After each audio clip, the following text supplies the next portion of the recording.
1 in every 6 COVID-19 patients needs artificial breathing support from a ventilator. But demand for ventilators outweighs supply. To meet unexpected spikes in demand, humans and robots can collaborate in factories designed with the ability to add more capacity or new functionality as demand increases. While older industrial robots require closed-off areas for their operation, collaborative robots, or cobots, can work alongside humans. Robots can reduce the person hours needed to produce ventilators so workers can perform other essential tasks or stay home to stop disease spread.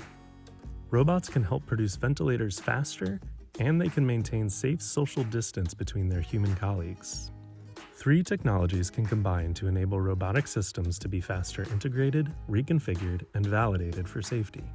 The first is modularization, or designing production cells as modules.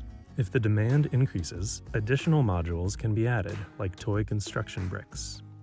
The second technology is ready-to-deploy or plug-and-produce hardware, production systems or subsystems that are portable and quick to implement. And third, digital twins, data-connected virtual copies of the production system used to support decision-making in design, planning, and operation.